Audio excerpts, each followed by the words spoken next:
Hello friends, this is Nautical Nomad and welcome to another chapter of Sea to Success. Today, I'm going to explain in the best possible way what I have learned about the operation of a steam LNG carrier. Steam LNG vessels are part of an older generation of ships, now slowly being phased out. In fact, my own vessel is scheduled for scrapping next year. So this is a bit of living history. Let me show you how it actually works in a simple and practical. Everything starts with the cargo. LNG is loaded through the ship's manifold into the ship's tank, which on my vessel are 4 number. All of them are GTT NO96 type. These tanks have a primary and secondary insulation space between the Invar membrane, which is filled with perlite insulation. This perlite is basically of volcanic origin and it has high heat keeping properties. This insulation prevents heat ingress into the cargo. But no matter how good the insulation is, there is always some heat ingress causing the cargo to naturally evaporate and produce a lot of gas. The tanks have a maximum pressure limit, which we call it as the design pressure of the valves, which is 25 kPa, which is roughly about 250 millibar.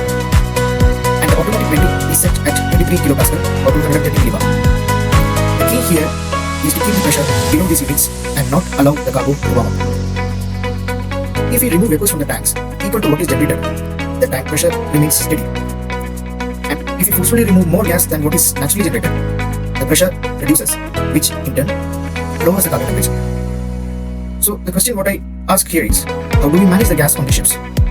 Natural boil-off gas from the tanks is taken through the vapor line and taken to the CMR, cargo machinery room, where it first passes through a demister.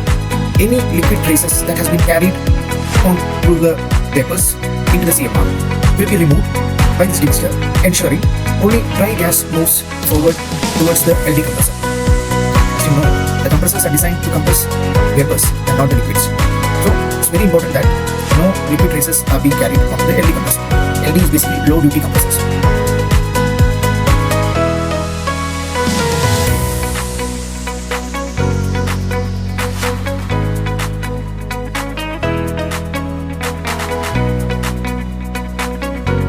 There are 2 low-duty compressors on board, which compress the LNG vapor to a pressure sufficient for use in the boilers as fuel. From the low-duty compressor, the pressurized LNG vapor goes to the heater, where the gas is heated to a temperature suitable for the use in the boiler. So the pressurized and the heated gas, after leaving the heater, now it's time for it to get out of the cargo machinery room and proceed towards the engine. The gas leaves the compressor room and proceed towards the master gas valve, which is the main control point.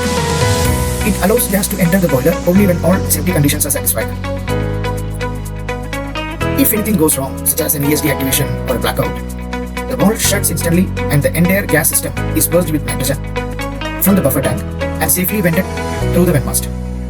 On my ship, this is routed to number 4 vent mast. You can notice the small twisted pipe at the top of number 4 vent mast. The boiler on board is a dual fuel boiler. That means it can burn both natural boil-off gas as well as fuel oil.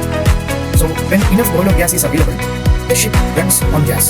But in cases where gas is not sufficient, or when the vessel is on a warm passage, meaning no fuel is maintained to keep the tanks cool, the boiler is switched to fuel. In that condition, fuel oil is burned to generate steam, which continue to run the turbine and the propeller. Ultimately, it all depends on the voyage instructions given by the charterer, how they want the cargo handled and how vessel is operated during the voyage.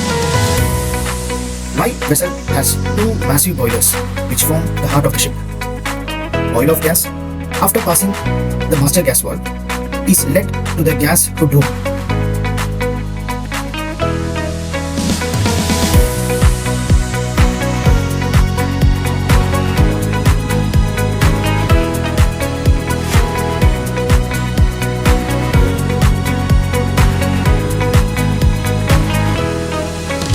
It splits and feeds the burners. The gas is burned and the heat generated is transferred to the boiler through separate lines. Inside the boiler, water is converted into high pressure steam, just like a giant pressure cooker but on a massive scale. Each boiler has 3 burners and you can actually see through the side glass the burning gas or fuel oil or both, depending on what mode the boiler is operating.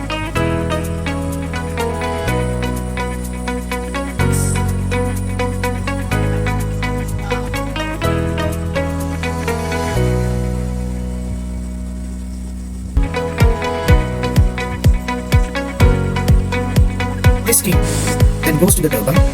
The turbine spins at very high speed and by means of reduction gears is connected to the propeller shaft, converting the steam energy into mechanical power. The power is finally used to rotate the propeller, and this is how the massive ship moves to the sea. At the same time, the ship has two turbo generators connected to the main turbine to produce electricity for the vessel's needs.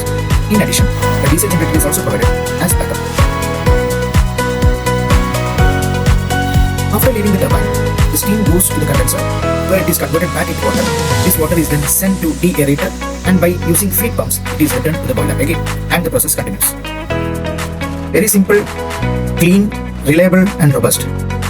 But with modern LNG ships using advanced engines and better fuel efficiency, this technology is now becoming outdated. But still, there is something special about steam ships. Thanks for watching.